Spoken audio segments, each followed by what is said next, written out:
1 minute until showtime.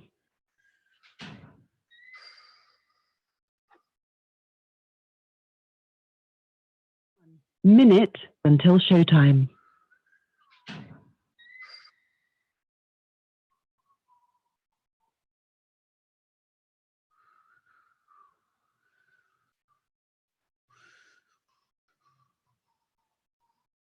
Everybody, about, I don't know, 30 seconds or 40 seconds to go.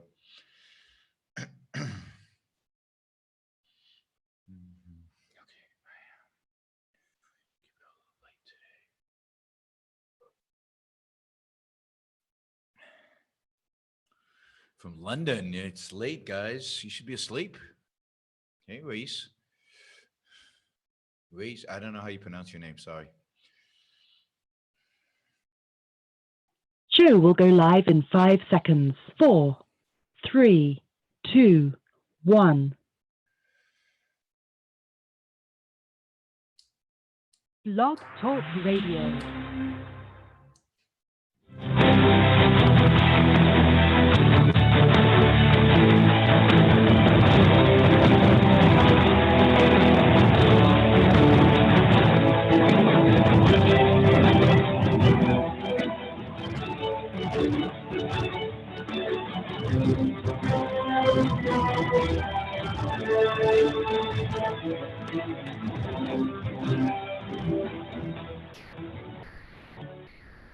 Hi, everybody, and good afternoon. As you can probably tell, I am losing my voice. And the challenge with the fact that I'm losing a voice is I'm supposed to give a major talk tomorrow at this large blockchain conference here in Puerto Rico.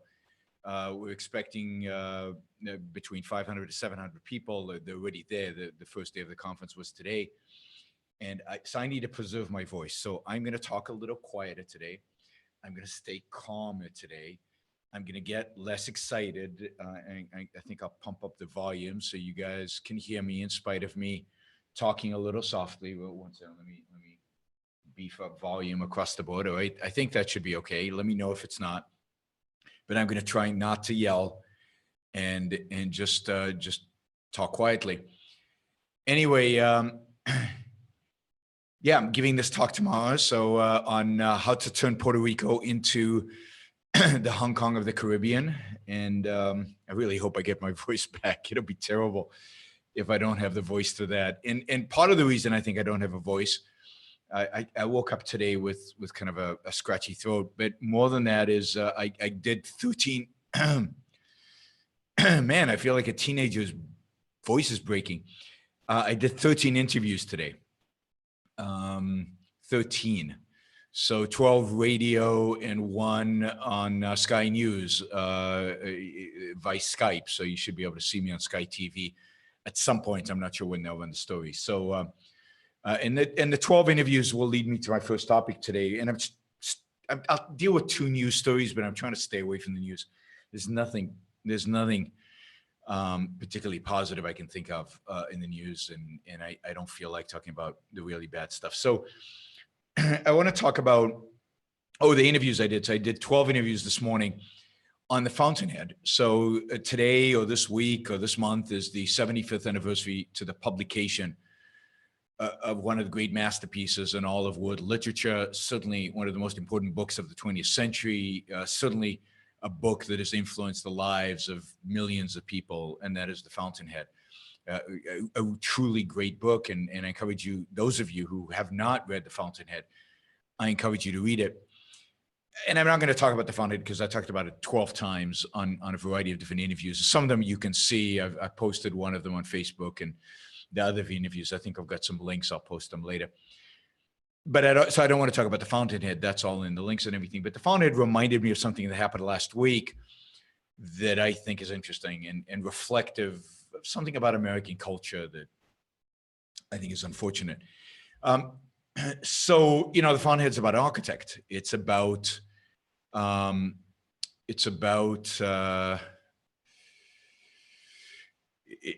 architect who Howard Roark, who is an innovator, who designs building with a soul, that designs building with meaning, that design building that are beautiful, that inspire, that are works of art, that combine the utility of a building, of a functioning building, with the inspiration and the innovation and the creativity of a work of art. And I've always loved architecture. I was a civil engineer early in my life, or as I like to say, in a previous life.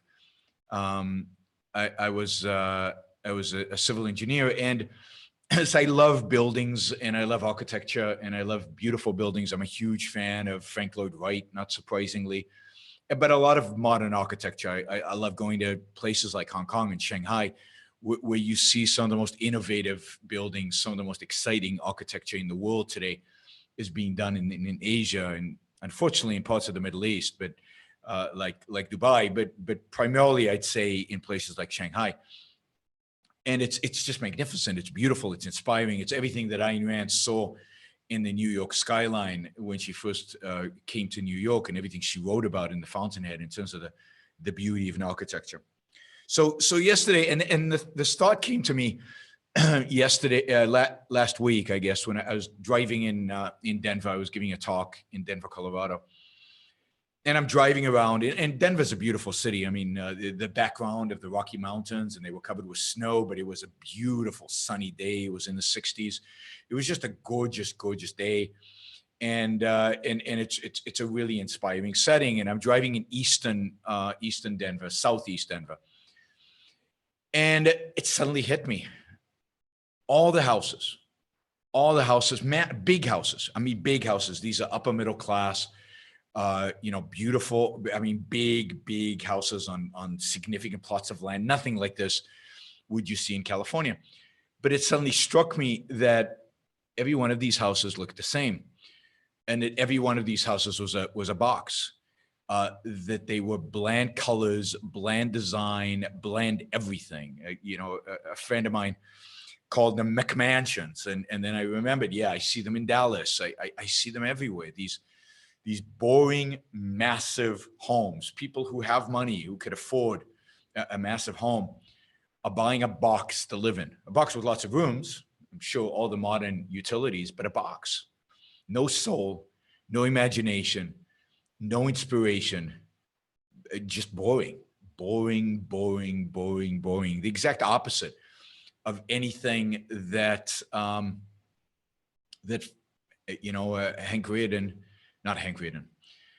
Roark would actually design.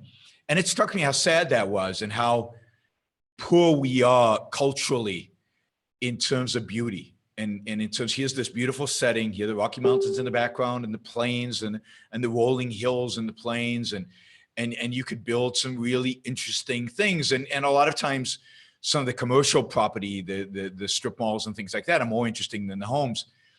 And it really is. It's sad that Americans are not inspired enough to build something beautiful, to build something that reflects who they are. Maybe this is who they are. Maybe they are boring and dull, but I hope that's not true.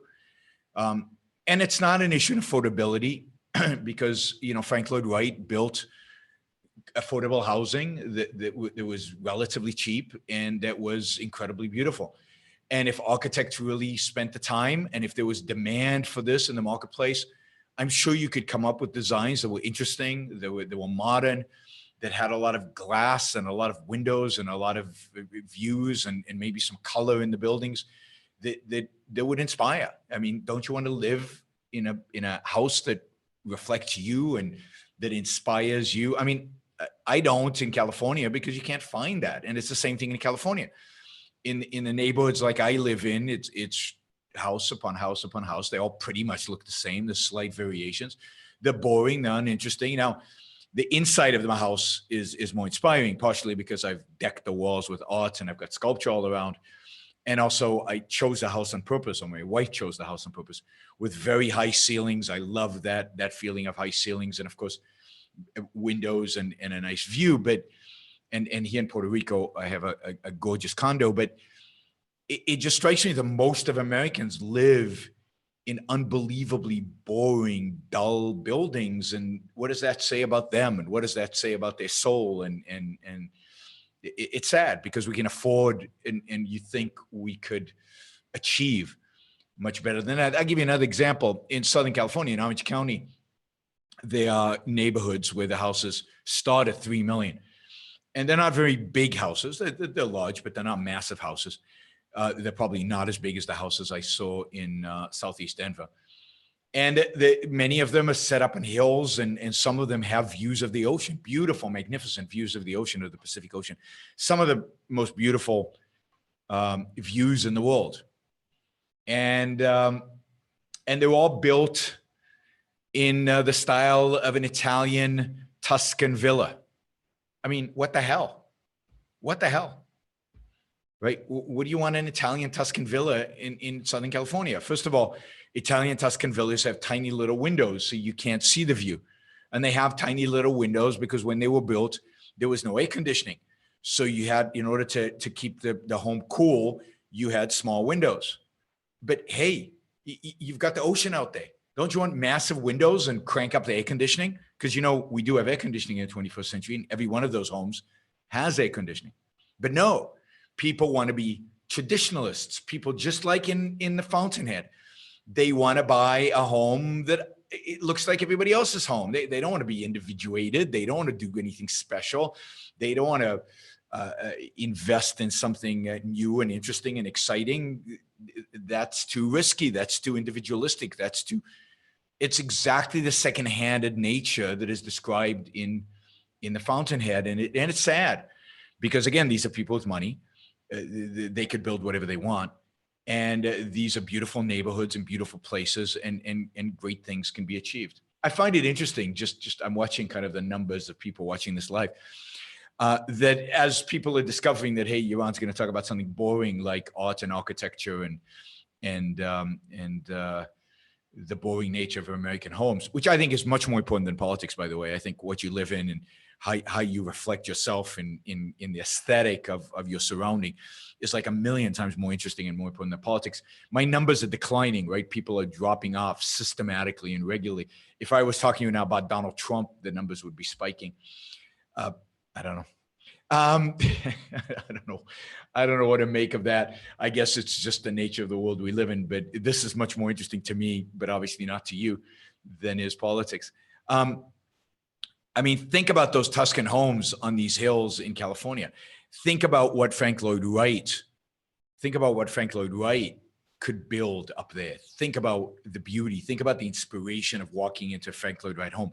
I don't know if any of you have ever been to Falling Waters in outside of Pittsburgh, and it's just a magnificent spiritual experience. It is wow. I mean, I was so moved. I was so inspired by the beauty of that home and by the feeling, the emotion that you felt just by standing on the terraces, just by walking through the house. And I've had this experience with other Frank Lloyd Wright homes, and I've had this experience with beautiful modern homes. You know, one of ARI's board members has a beautiful, modern, magnificent home, you know, in Southern California. And it's just inspiring. You walk in there and you, whoa, I mean, this is so much fun to live in a place like this. Is so exciting. It's fun. It's cool. And then to see what the middle class and the upper middle class settle for, you know, it's sad. It again reminds me of the fact that if you lived in Greece, and you walked anywhere in Greece was a culture of aesthetic, and there were sculptures everywhere. And you went to the play, you went to the theater every night, and it was just, you were surrounded by beauty. And it was a culture built around surrounding you by beauty. That was the essence. That was the principle on which the culture was built. And we live in a culture that is ugly. And we are poor when it comes to culture, when it comes to our aesthetic around us. The movies we make are dull and down and uninteresting and uninspiring. And, you know, we get excited about superheroes and Star Wars because that's the only excitement we can generate out of the culture. We you know, our novels are boring and dull and naturalistic and say nothing interesting. Um, you know, and we have no sculptures to the extent that you have public sculptures. You have modern metal, you know, monstrosities that people try to call sculptures, but are really just metal monstrosities. And we don't emphasize beauty. We don't surround ourselves with beauty. How many people go to museums when they travel around the world? How many people try to bring the museums into their home by buying posters even and hanging them up, or by buying reproductions, or by buying original art, but by buying beautiful things to surround them with? I really think we live in a poor culture, and it's sad, because I think you guys, you know, I don't know you, but some of you at least are poor as a consequence. Not poor financially, but poor spiritually. You know, take a little bit of your funds, take a little bit of your money, and go find something you love. Go find something beautiful that you really like, that you'll enjoy looking at. Don't look for highfalutin art. Don't do anything you don't understand. Find something you love and that you like, and hang it on the wall or put it on a pedestal and enjoy it. And every year, buy something more, and buy something more, and fill your life, fill your surrounding with beautiful things. I mean, you know, and I've talked about classical music. I've talked about the fact that people need to invest a little bit in expanding their musical horizons beyond rap and country music, and go for something deep, something meaningful, something that will inspire, something that will change your life, that will really make your life better, not just entertain, but make your life better. And that requires some investment. It requires some thought. It requires some investment of time to sit and listen and figure out what you like and what you don't like, and not just put it on while you drive, but put it on into home and relax and meditate while you're listening to it. So, you know, find things that you love. I mean, the purpose of life is to live, it's to enjoy it, it's to flourish. And you can't flourish in a dull environment. You can't flourish in a boring environment. You know, this is the equivalent of Jordan Peterson's make up your bed. You know, I've never made my bed my entire life. I made me when my mother made me when I was a kid, but I don't make my bed. But I surround myself with beauty everywhere I can. You know, right now my walls in Puerto Rico are bare, and it bugs the hell out of me and my wife.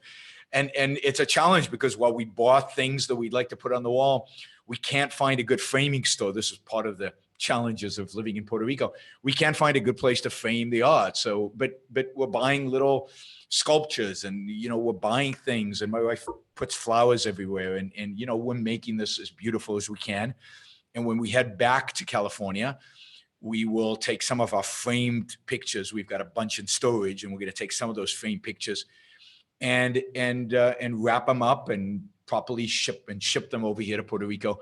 You know, the other thing, I'll tell you this, the other thing that strikes me as interesting, Americans, I find Americans so dull in their choice, for example, of furniture. You know, it's usually heavy, it's ugly, it's old looking. Not that it's old, it's old looking. It's not particularly comfortable necessarily. Pillows everywhere. It just doesn't make any sense to me. It lacks any kind of modern aesthetic. It lacks the kind of modern, streamlined, beautiful look of Scandinavian furniture and Italian furniture, which is just stunning. And, you know, one of the great benefits of IKEA is they've made the beautiful Scandinavian, simple, utilitarian, but also beautiful furniture.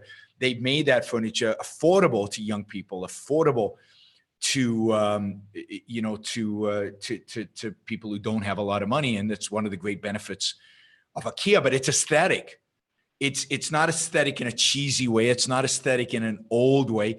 I mean, I believe I love modern architecture, and if you can have modern architecture, you want to put in modern furniture, and then you want to put in art that reflects all that. Now, art that reflects all that is not modern art, unfortunately. You have to go 100 years back to get the good art, but that's the kind of environment. So I love modern furniture, and I have to say one of the great advantages of Puerto Rico is that Puerto Ricans love modern homes, architecture, and modern furniture. So we're renting a home where we just love the furniture. The furniture is just perfect. The furniture is all kind of Scandinavian, Italian, French, Roche du Bois kind of stuff. Really slick and cool and neat and functional and beautiful and just beautiful. Loren, surround yourself with beauty. Surround yourself with beauty. That is so important. It'll help you get over, I don't know, the attacks on free speech and the stupid politicians and all the garbage that happens in Washington, D.C. or at your university or at your school or among your friends. When you go back home, go back to some way that you feel at home, that is yours. And to make something yours means to bring in your stuff, the things that you value into it, and bring in beautiful things that you value, bring in things that are pretty. The Japanese have a very beautiful aesthetic around furniture and around design of rooms as well, and which I like a lot as well.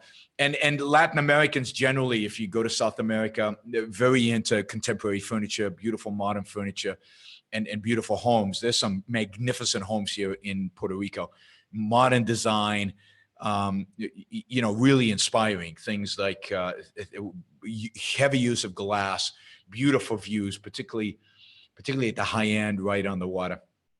All right, so my equivalent of the Jordan Peterson make up your bed is, I think, much more important and much more meaningful and much deeper, which is surround yourself with beauty.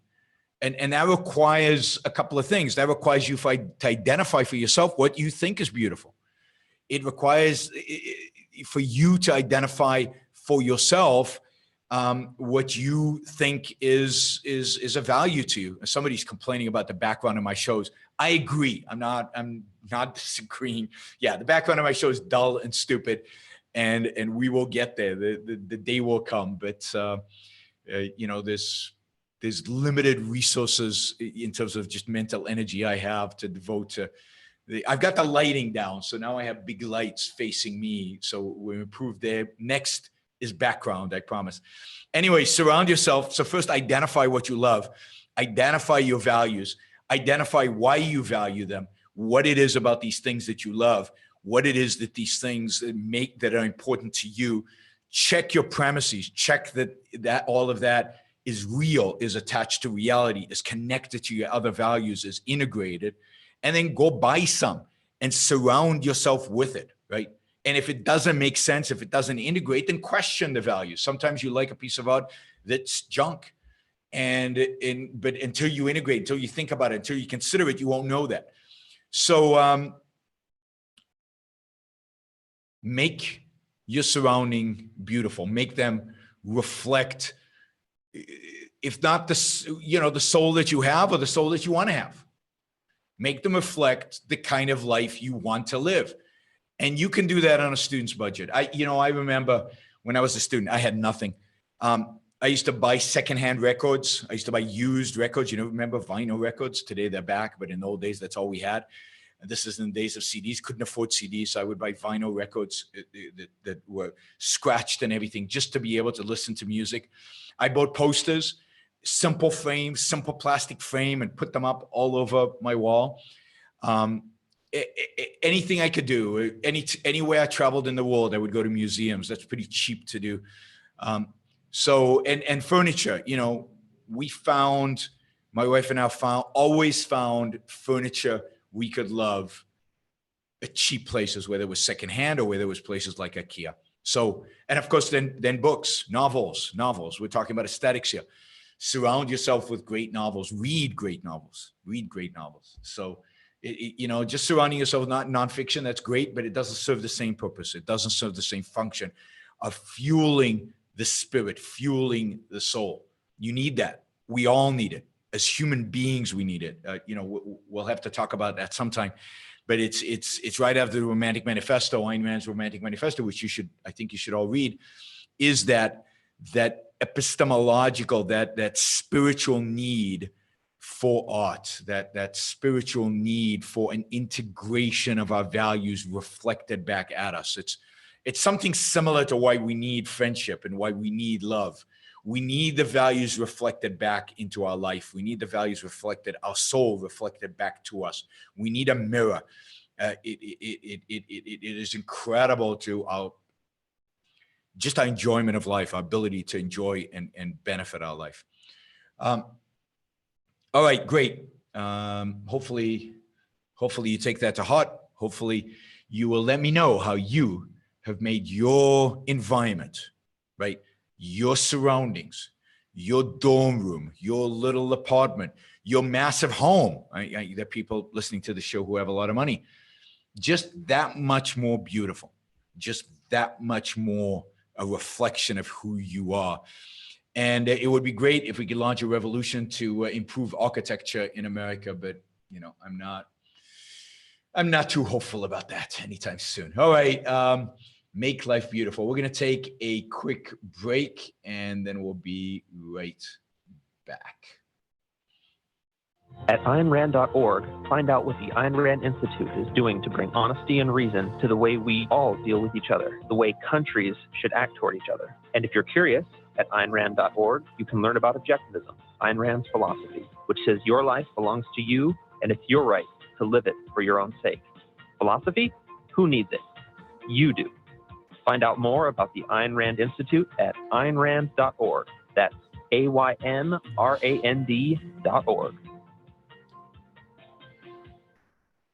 All right. So somebody suggested I give you a tour of my place. Maybe when I'm back in California, where all the art is right now, I will give you a tour and show you some of the sculptures and the paintings, or maybe I'll post some photos up online so you can see them. I've posted over time.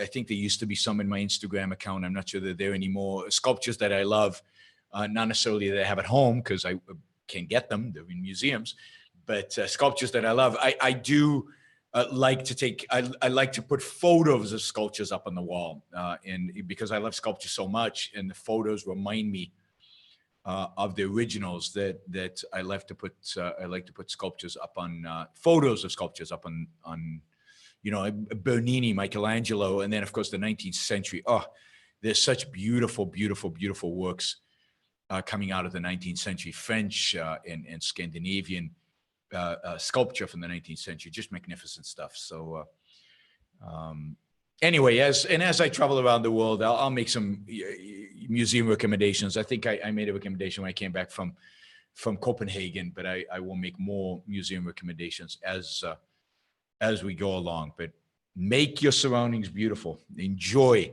When you want to walk into your house and smile. You want to walk into any space that you use on a regular basis and smile, because it's yours, you love it, you created it, and it's just there, right? It's a reflection of you. All right. Let us see. I want to talk a little bit about this conference that I'm speaking at tomorrow. I'm speaking at the blockchain conference here in Puerto Rico. There's about 700 blockchain geeks at this conference. It's quite interesting to watch them. A lot of young people, as you'd expect, but some older folks, I think, who've been around technology for a long time. There's a lot of chatter, a lot of about cyber currency and about blockchain and about stuff like that. And some of it makes sense. Some of it is complete nonsense. It's a nice mixture. Now, I have to admit that I am in some ways ignorant, certainly ignorant of the technology, certainly ignorant of the depth of the technology. I know something about currencies, but not necessarily about the actual way in which the blockchain works.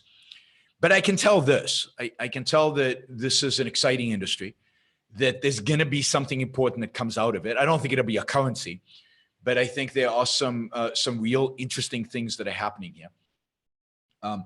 I think that it has the potential to change the way we do business, certainly to change the way government does business. One of the things I did in researching for my talk is look at a country by the name of Estonia. I don't know how many of you know where Estonia is, but it's just south of Finland, north of Latvia, and west of Russia. And it's a tiny country of about 1.5 million. And the country has basically converted its entire governmental infrastructure. It made it digital. So you never go into a government office. You never go and see a government bureaucrat. You do everything online, everything. You want a driver's license, you fill in a form, you have your webcam snap a picture of it, or the picture might be on file online, and you just pull it and put it onto the form, and you press send, and you get the driver's license in the mail. And you don't really even get the driver's license in the mail. What actually happens, or one option is, is that you can have your driver's license downloaded onto your phone, not as a picture, but as code. So if a cop stops you, he basically scans some bits off of your phone and has all the information he needs vis-a-vis your driving record. So that everything related to your interaction with government over there is digitalized, but the same is true of medicine. So you don't have to, how you go to the doctor in the US and you fill out like 20 forms, and then you go to the next doctor and you fill out basically the same 20 forms, and you go out another one 2 years later. Now you have to redo the forms and you have to update the forms. Well, here everything is electronic. So you do the forms online. The forms are then put onto some server. And when you go to a new doctor, you can ask them, you can give them permission in a sense to access the forms that you already have, and they've got it, and you don't have to fill the form again.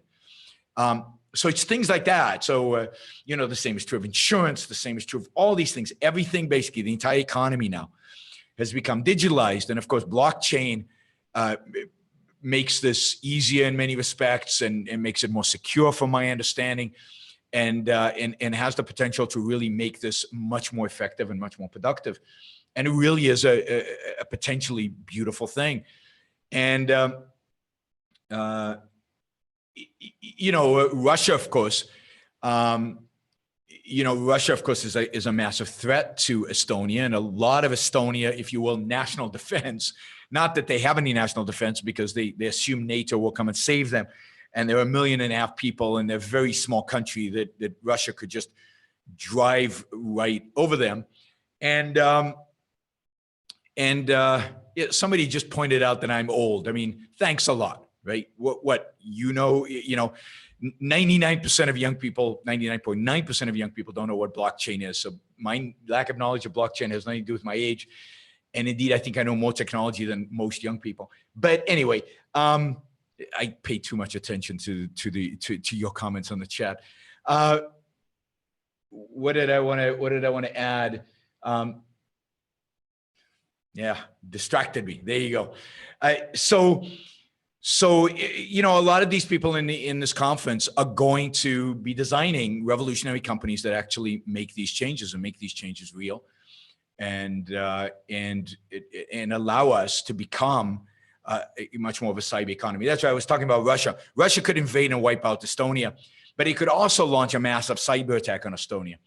And a lot of the resources Estonian tech and Estonian government spends is on cyber defense. How good they are at it, I don't know, but they are cutting edge in terms of trying to protect themselves against the kind of Russian hacking that we know happens, and we'll talk about it in a few minutes.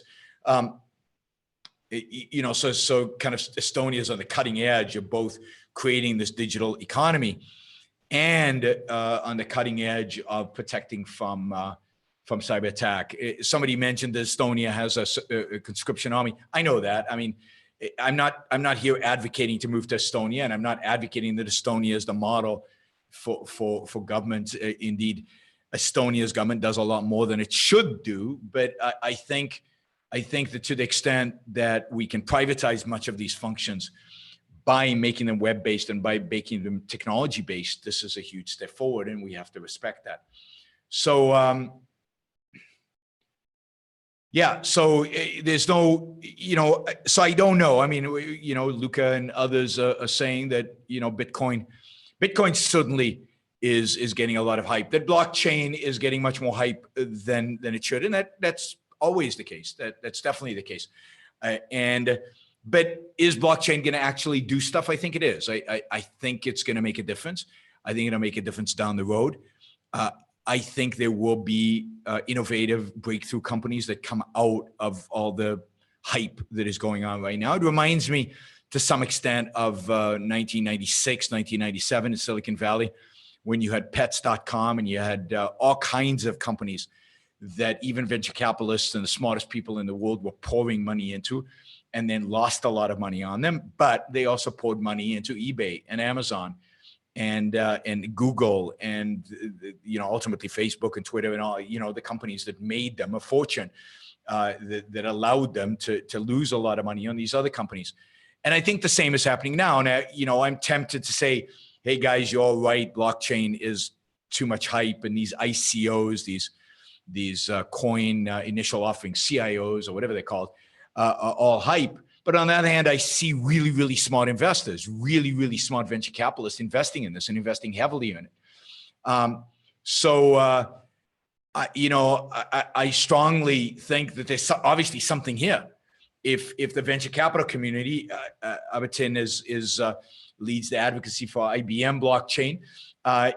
If IBM is investing heavy in this, and if the big banks are investing heavy in this, there's something here. I just believe none of the winners, just like none of the winners from the .com era were even born in 1997 or 1996.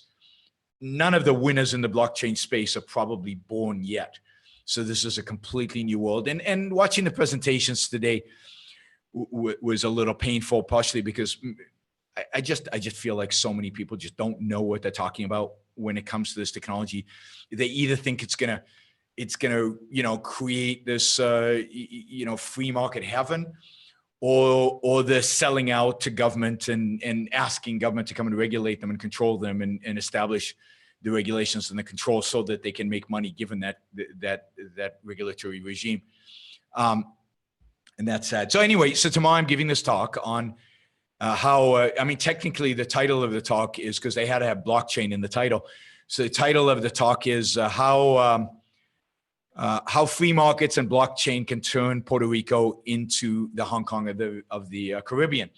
Now, if anybody out there who knows something about blockchain has any ideas for anecdotes or anything I can use for the piece of how blockchain can help turn Puerto Rico into the Hong Kong of the Caribbean, I would really appreciate that. That would be cool. I've got between now and 10 o'clock tomorrow morning to figure out the talk that I'm going to give. So go for it, right?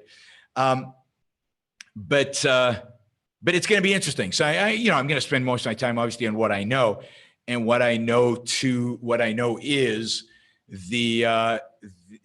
is free markets, and what I know is how free markets helped create the wealth and prosperity in Hong Kong.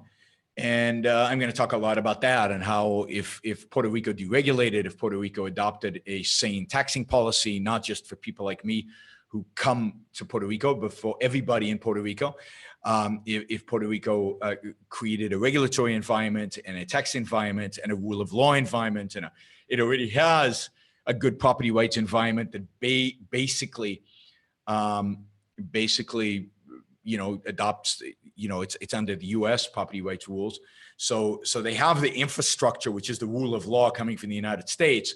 And now they have to adopt basically free markets and deregulation and a proper tax system, and a proper tax system, which is, as you know, low, flat, and simple. So that's going to be my talk tomorrow. It should be interesting. I'm hoping they're videotaping it. If they do, and I get access to it, I will definitely put it up. It'll be an interesting crowd, because I don't think it's a free market crowd necessarily. I think it's a weird mixture of a crowd, a lot of kind of lefty Silicon Valley types and young types. So it's going to be interesting. And it'll be interesting to see how they respond to it all. Somebody's asking if what's the difference between a currency and a commodity? Well, a commodity is just a good that is cheap and mass produced. And, so there are lots of commodities that are not money. A currency, money, needs to have certain characteristics that most commodities don't have, or almost all commodities don't have, because it's too easy to mass produce it. I don't know what Bitcoin is. Certainly, Bitcoin is not a currency. It can't be a currency. It doesn't have any of the characteristics of a currency. And the volatility in the market, what, it dropped 10% today while the conference was going on.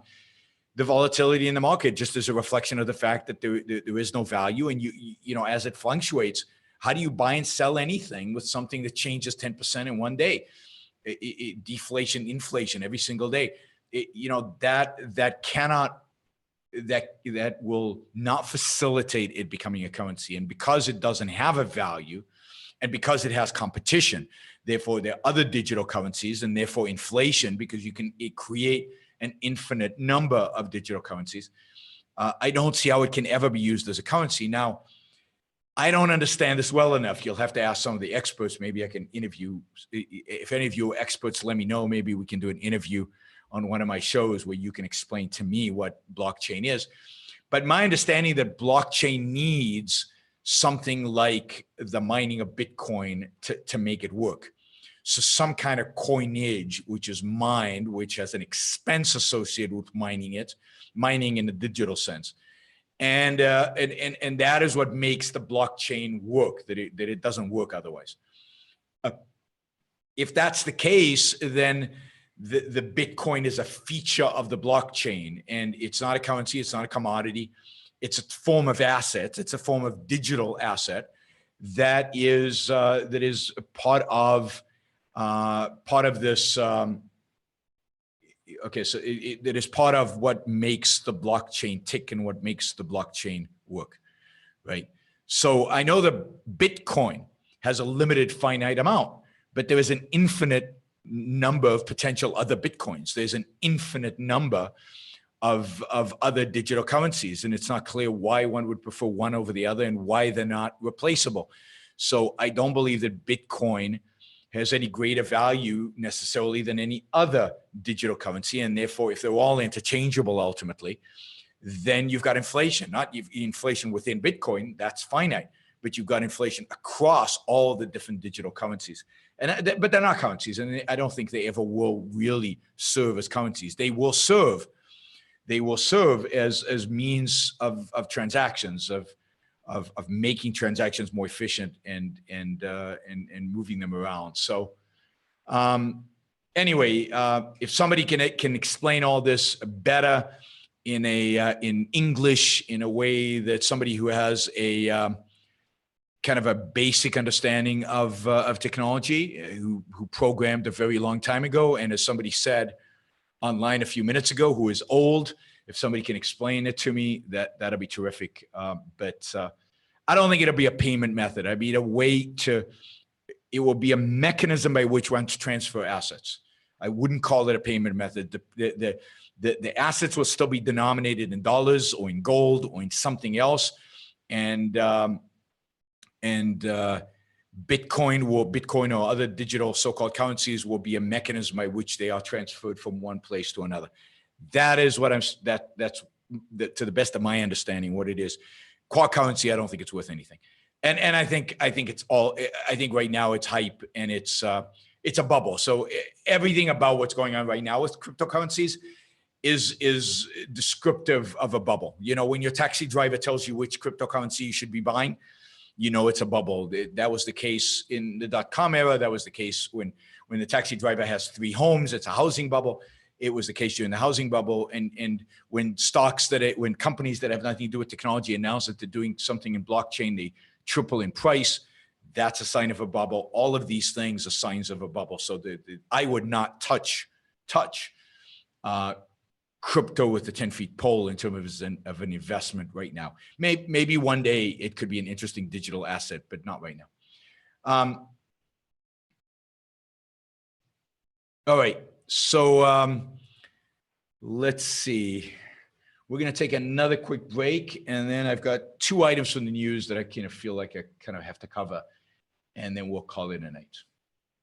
Ayn Rand held that art is an indispensable need of human life, an irreplaceable form of spiritual refueling. In the course 8 Great Plays, available at ARI Campus, Leonard Peikoff selects 8 masterpieces of world literature and analyzes them as great works of drama and as works that convey philosophies of life. After completing this course, you will better understand how to reach a full, objective evaluation of an artwork and how to grasp, evaluate, and enjoy the values that great literature offers. Visit ARI Campus at campus.aynrand.org today and enroll in 8 Great Plays. All right, I picked a perfect ad for the theme earlier about the value of aesthetics. And I do recommend that course. It's one of my favorite Dr. Peikoff courses, which is the 8 Great Plays courses. It'll change the way you read, it'll change the way you watch plays, and it'll certainly change the way you watch movies, significantly change the way you watch movies. All right, quickly, two quick stories that I'm going to cover quickly, and one is the story about the poisoning of the Russian in England. I mean, the use of chemical weapons, where British citizens, British civilians got hurt and got sick. One of them is still in hospital. It's an act of war. This is an act of war.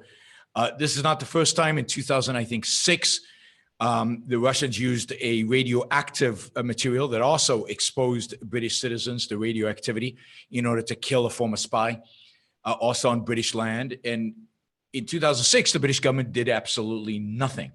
And Theresa May was actually part of that government and part of the advocates for not doing anything because the relationship with Russia was more important than standing up for yourself. And of course, they're paying for it now. Russia feels like it can kill anybody, anywhere in the world with impunity. Nobody cares. Nobody's going to defend the rights of its own citizens. Now, this is a travesty. Of course, today, I think the UK announced that they were throwing out 23 members of the diplomatic, mission at the Russian embassy, as if the Russians give a damn. This is pathetic. This is ridiculous. Oh, and nobody from the royal family and nobody from the government will go for the World Cup. Oh my God, I'm sure the Russians are quivering in their boots. I mean, it's pathetic. Basically, the Russians declared war. And what do you do? What do you do? You slap them a little bit on the wrist. Now, if it was me, now they would have never done it if I was prime minister, but if it was me, I would shut my embassy in Moscow. I would bring my ambassador home. I would kick out anybody in the Russian embassy. I would shut down the Russian embassy in London and send them back to Russia. I would then figure out who are the rich oligarchs that are affiliated with Putin and who own vast amounts of property in London, and I would freeze their assets. If they're associated with the government. If they're not associated with the government, then but this is a government that is at war with you. And you freeze their assets, and you basically demand the same, or you request the same be done by your allies, which would include the United States, which finally today acknowledged that it was the Russians behind this poisoning. They were seemingly afraid to do it. The Trump administration didn't want to upset the Russians, and today the Trump administration has now announced some sanctions against the Russians because of what they did during the election. So even Trump now acknowledges that the Russians were behind some of the hacking and the attempt to manipulate the elections this last round. So they've imposed some sanctions on the Russians. But no diplomatic relationships. I wouldn't go to the World Cup, and then I would urge all the European countries, and I would urge like all the South American companies, all the countries that actually know how to play football or soccer, as you Americans call it, and encourage them to have an alternative cup.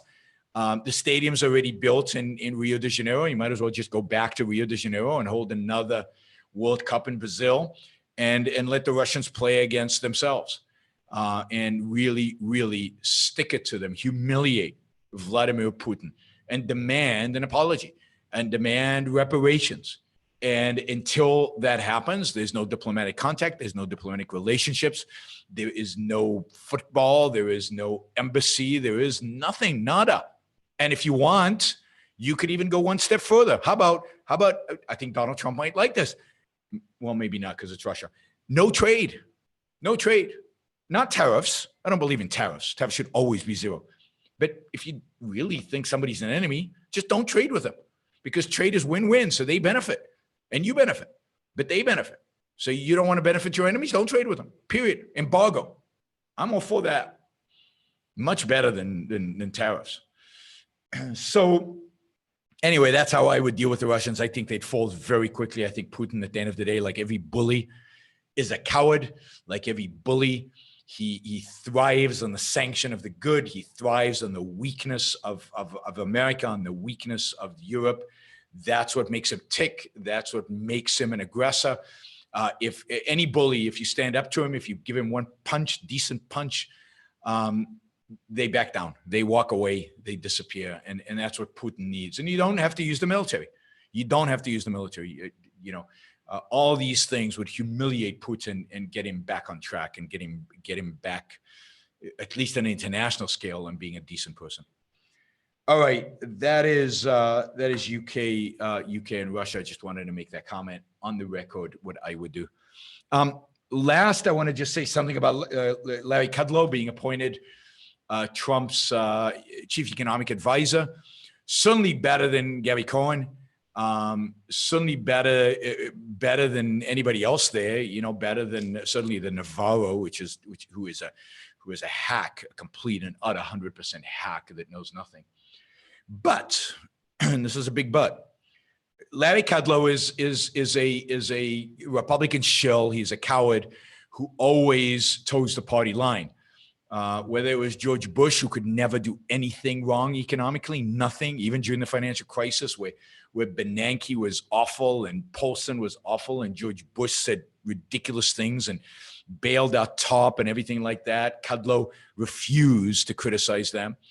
Kudlow also completely missed the financial crisis. I mean, even when it was beginning and even in its midst, he was denying that it was happening. He actually claimed there was no recession in the quarter when there was a recession, when the recession was already on, not in the future, but actually happening. So one questions his judgment and one questions his ability to stand up to the president. He is already making excuses for Trump's tariffs, saying they're just a negotiating tool, which is complete garbage. And even if it were, you don't put a gun to the head of your own citizens and use that as a negotiating tool against other people. I mean, that is ridiculous. By the way, somebody said that the 23 diplomats that were kicked out of England were not diplomats, they were spies. Well, if they were spies, why were they allowed to be there to begin with? That is, if you have balls and if you have courage and if you run an actual foreign policy, why do you allow any spies in your country? That is, if they're known spies, then they should have been kicked out when they first arrived. Now, kick out the diplomats, kick them all out, right? You know, Kudlow is generally broadly pro-free markets unless it's inconvenient. So he's better than most, but he's not great, and he's not the kind of person who'll stand up to Donald Trump. And of course, Donald Trump wouldn't have hired him if he was the kind of person who would stand up to Donald Trump. You know, he is a yes man, and Donald Trump got a yes man. Now, Trump, I think, takes advice and then does what he wants, but at least he'll hear some better options relative to what Mnuchin or Navarro or, you know, his other economic advisors who are just awful, just awful. You know, Gary Cohn was relatively good as compared to all these other people, and Gary Cohn is kind of a centrist Democrat, right? He was not a free market guy. So yeah, I mean, a slight positive, but I'm skeptical. So no, I can't really give it a thumbs up in terms of an appointment. You know, at the end of the day, nothing good is going to come of this administration. Sorry, guys, I just don't see it. All right.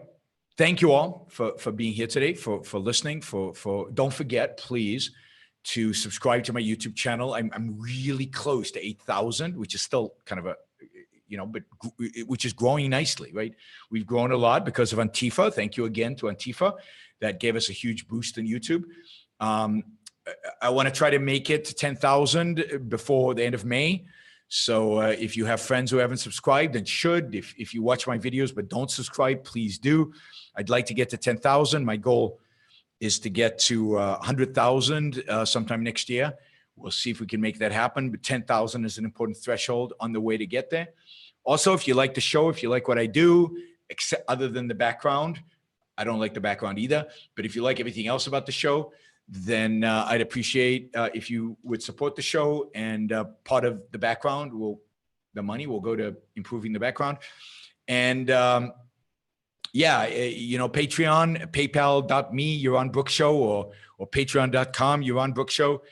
Any one of those venues, you can make a contribution. You can support the show. You can support your values, and I will certainly greatly appreciate it. So thank you for doing that. You can, of course, follow me on Twitter, like me on Facebook, or the other way around. I always forget.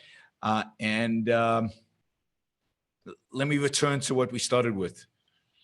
If you take one thing away from today's show, to hell with the Russians, who cares? To hell with May and Trump and all these stupid politicians who can only do damage to our lives. Go out there and do something good for yourself. Go out there and buy something beautiful. Go out there and surround yourself with beauty. Just buy something small, something little, few bucks. Sometimes something beautiful doesn't have to cost a lot of money. But put something beautiful on your table in your desk at work. Buy a poster to put above your bed or next to your desk. Or if you have money, go buy an expensive, beautiful painting. Make your life or surround your life with beauty. Live, flourish, be successful. Talk to you Saturday with Amy and Yaron an Amy show or whatever, none of the above, whatever the name happens to be. Listen in. I can't remember the time, but it's sometime Saturday morning, I think late morning Pacific time. And join us then. I don't know what we're going to talk about, but I'm sure it'll be fascinating. And then special show on Sunday, I'll be interviewing Greg Salamieri, and we'll be talking about this whole issue of defining selfishness and why be selfish. And, the kind of discussion I had with Sargon. I think that Greg Salamieri, being a philosopher, has some thoughts about how to deal with this confusion about short-term versus long-term and what that means. And then we're also going to get into epistemology because we'll talk about definitions. I also want to talk to Greg. One of the things I want to talk to Greg about is the meaning of meaning. What does it mean to talk about meaning? Because, Jordan Peterson talks a lot about meaning. And I want to get an objectivist philosopher's view of meaning and what that means. And it turns out Greg wrote about that in his essay in the companion for Ayn Rand. So yeah, I'm sure the conversation will go in a lot of different directions. So look forward to that. We're going to cram that in just before I get on a plane to fly to North Carolina for a talk I'm giving at the University of North Carolina, Wilmington. And then at Cornell, if you're in upstate New York, come over. Hopefully, I think the Cornell talk is open to the public. Hopefully you can come and listen to the Cornell talk. It might not be, so check before you get in your car. But it's going to be, yes, it's going to be a busy week next week. So, all right. Hey, by the way, if you want me to come and talk in your city, you want me to come and talk in your town, college, university, let me know. You can write at yaron@yaronbrookshow.com, yaron@yaronbrookshow.com. My fee, as I told somebody on the chat earlier, is $4,000 a talk, but it's negotiable. I will negotiate, I promise. It depends if I can combine it with other events. It depends on how far you are and how much I have to spend on travel. It depends on the quality of the audience. But if you have a plan and you would like to bring me over, give me drop me an email. All right. Have a great weekend. It's already Thursday, one more day, and then the weekend. And I've got to go rest my voice for my big talk tomorrow. Talk to you soon, everybody. Bye.